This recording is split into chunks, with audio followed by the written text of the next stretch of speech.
boys and girls, welcome back. I got our last installment on extended bodies, and I've been working on this one, just trying different ideas.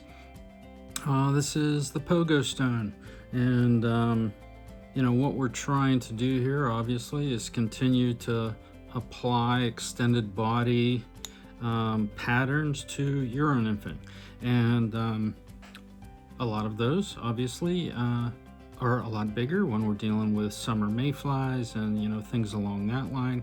And I don't fish in the summer, so I'm gonna try to apply these techniques to bugs that I fish winter, early spring. This is going to be our first bug of the year, and not only tying but also the one that we see first on the stream. And when we try to pick those types of patterns, I'm just putting together all the information that I had gathered last year, things that I had luck with, things that I didn't have luck with, and just trying to put them all in one piece. So what we're looking at here is a new extended body that makes it extremely thin, if you can see the top profile there. And all I have on the back of that is just some amnesia. I picked this because it was the smallest that I had. This is a 10-pound red amnesia. I'm also in the works of tying up a yellow stonefly that I see in the spring. Gonna be the same type of pattern, but we're gonna use yellow amnesia and yellow thread, things along that line. I've been seeing that down at Laurel Hill, and it's really the only place I've been seeing it. But as far as what we got here in front of us, this little gray bead, had really good luck with this. I'm not sure why, if it's just the contrast. I had tied baby silverback early in the spring that was a wire body, and used these little gray beads, and just seemed to have more luck with them than I did with anything else. So I'm going to try to apply that here.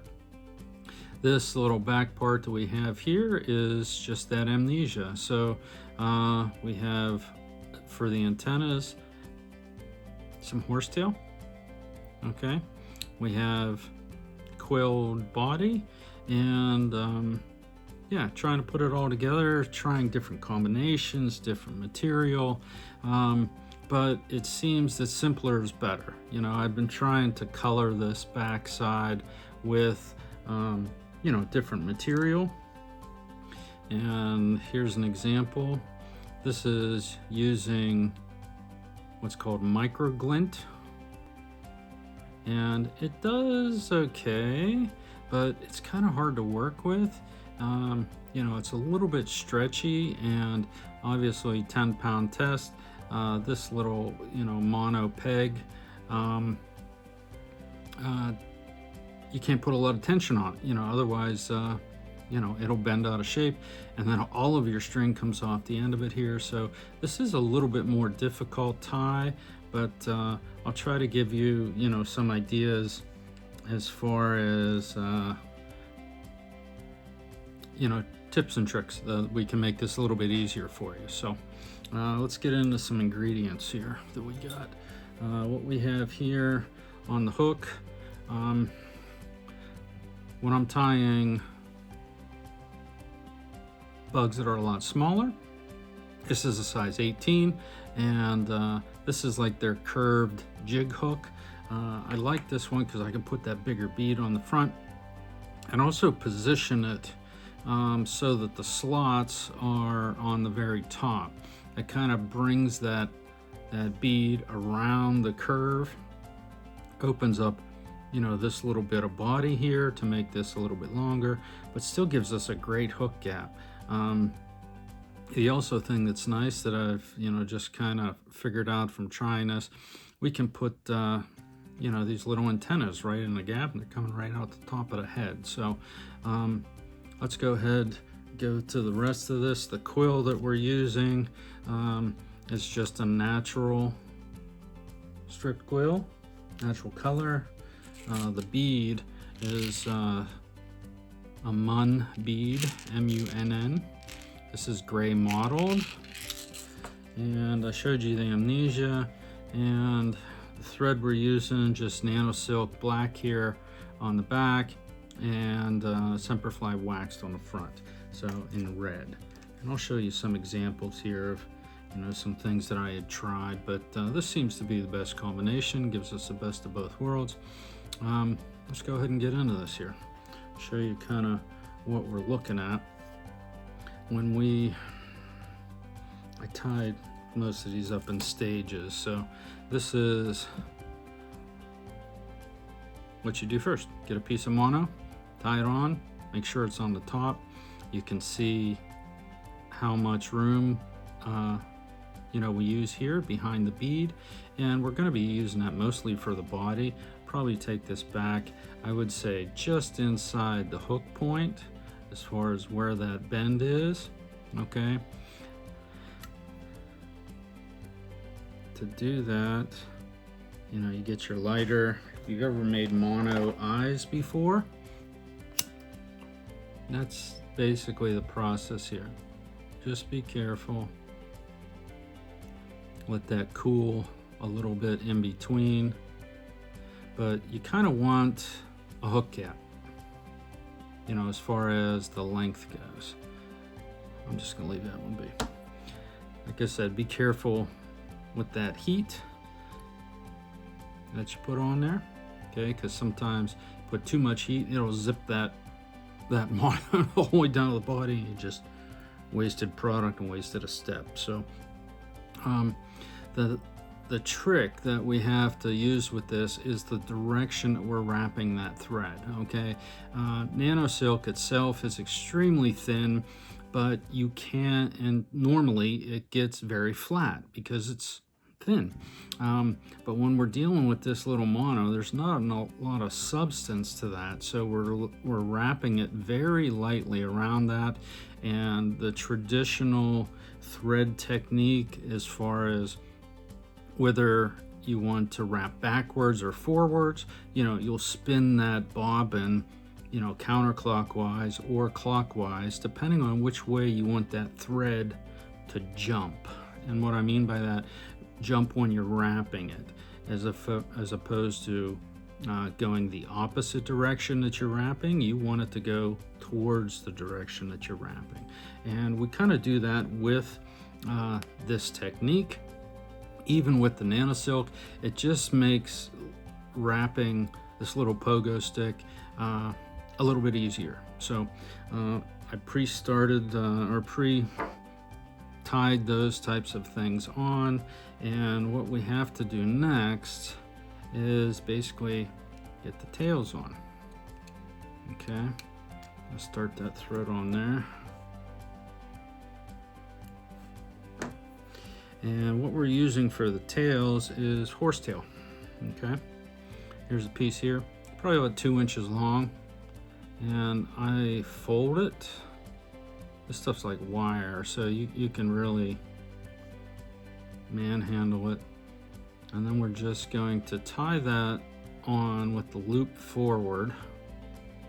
Okay, and we're gonna put that right in the little slot on the top of the hole. Okay, make sure your length is the way that you want it. You can always trim some off. And then we're just gonna secure that down to the top of the hook. Okay, might go back a little bit more.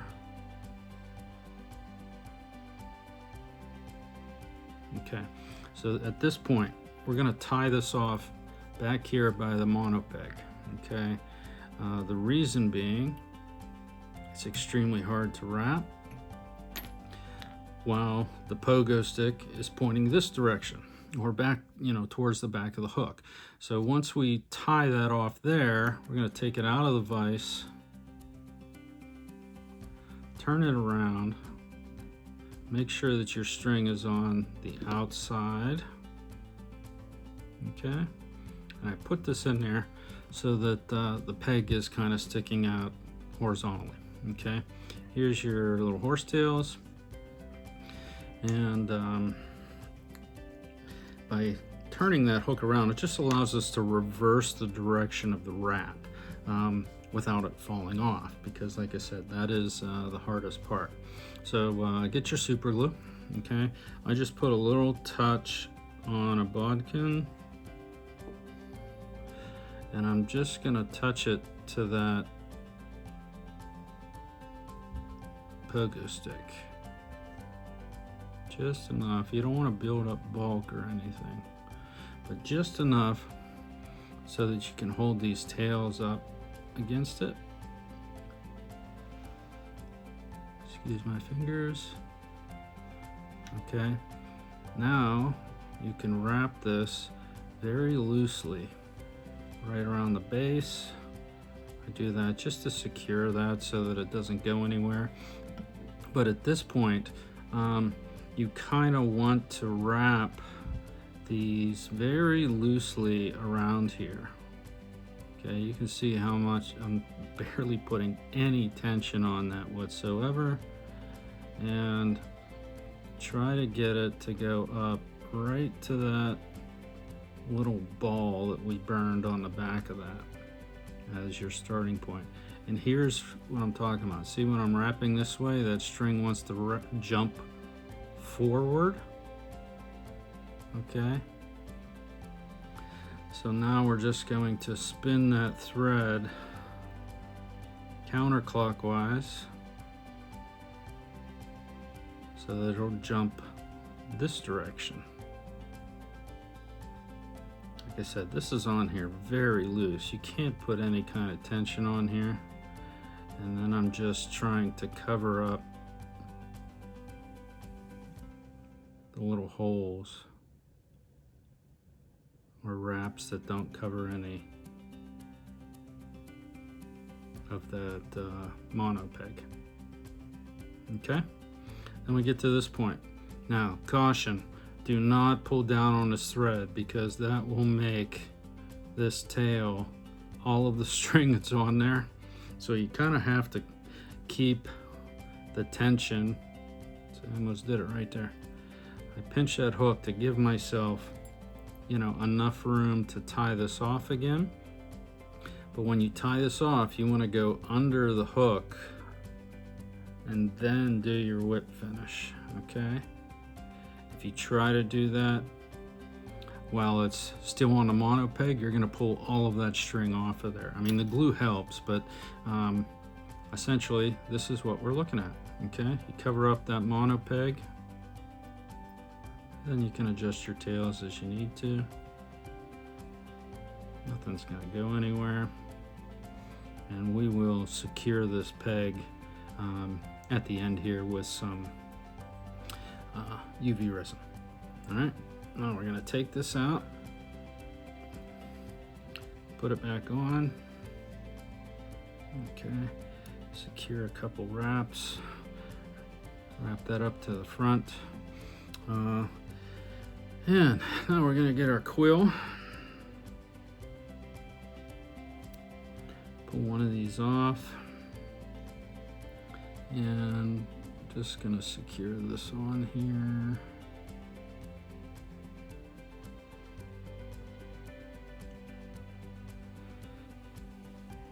There's hardly any bulk at all to this bug, so that was kind of the idea. Right, once we get that up there, I'm going to tie that off there so I can hang it. Okay, and that's where we're at so far. Next, we're going to take this quill and just touching wraps.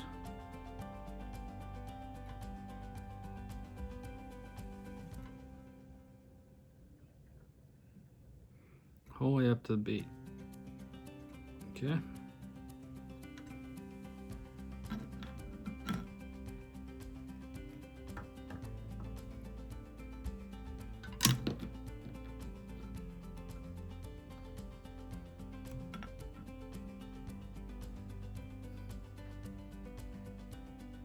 I missed it.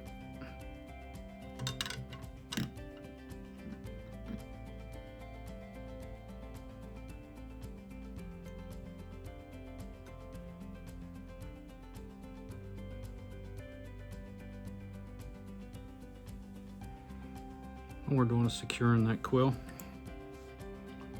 Okay. And we're gonna cut off the end of it.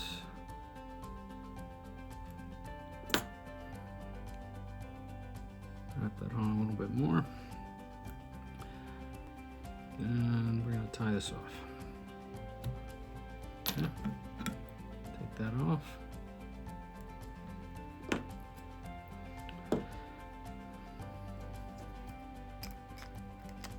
Okay, next thing we're gonna do is get our Semperfli red. This is only for the hot spot. Okay, make your tag end a little bit longer so that you can wrap it around the string a few times, pull that tight to where you want it, and then you can tamp it down.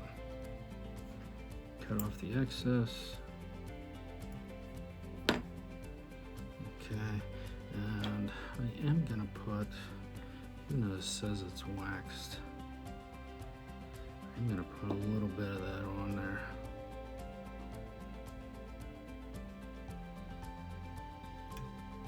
Just to keep it from fraying a little bit.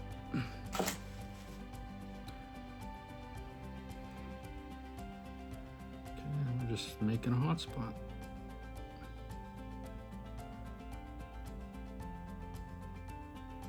Okay, we're gonna tie this off.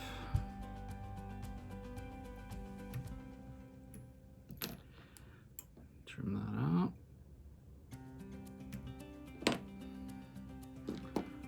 Okay, now we're gonna do some preening. So make sure your tails are the way that you want them. Your angles are the way that you want them. Get your scissors, stick it in that little loop. Cut those out so that they're even. You can always trim them if you want. Can't get that one to split.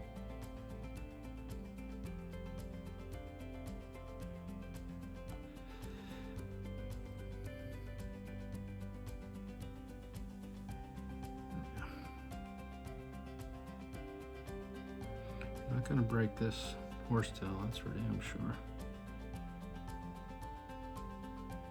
Okay, that's kind of what we got. And then we can trim as we need to, okay? Get some UV on here.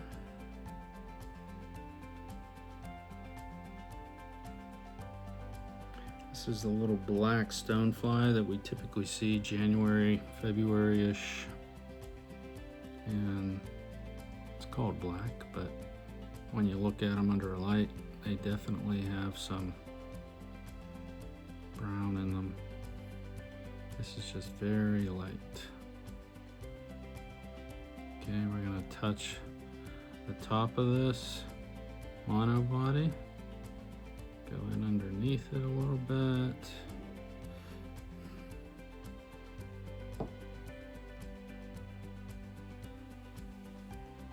Just to secure that a little bit. Try to put some in that little gap between the hook. And when we cook it, we can make sure that, you know, you have the right angle in there.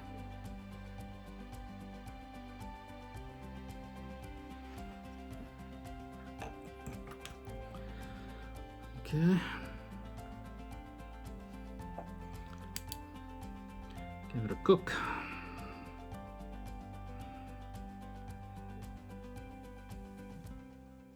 You can see how that UV light brightens that up.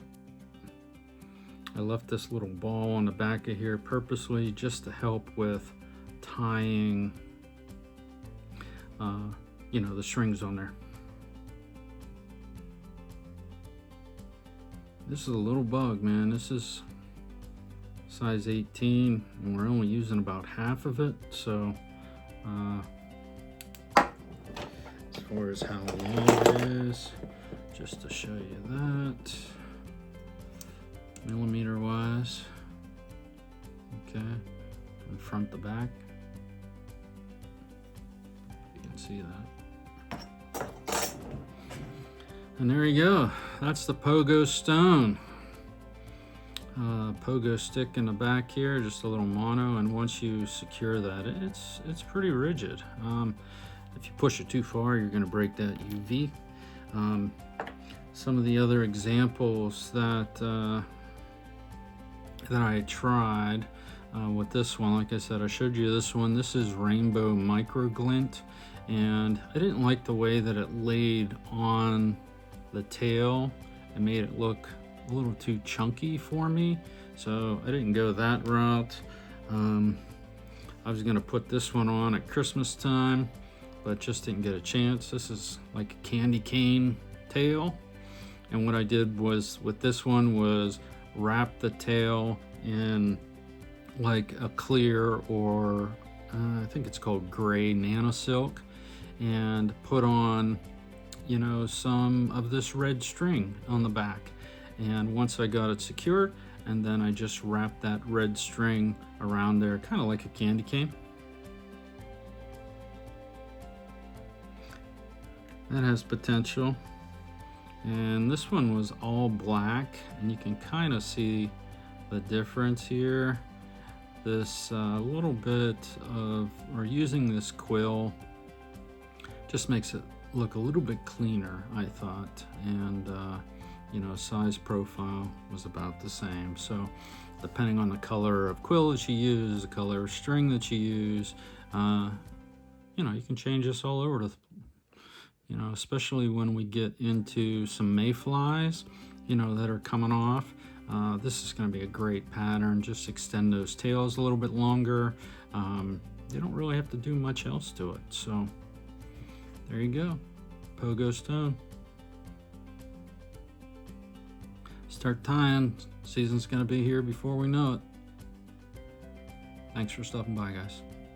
We'll see you soon.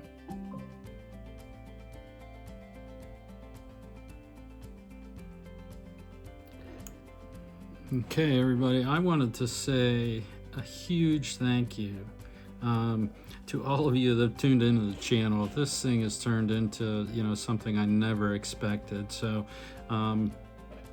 you know, I got into this because of my kids, and I wanted to show them, you know, I want to give them something that they can always look back on. So, you know, the fishing end of that, especially with grandkids and everything like that, they can always go fishing with Pop.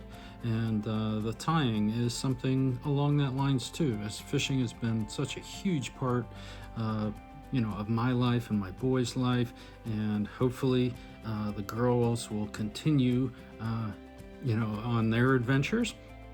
But from the bottom of my heart, thank you. Happy New Year.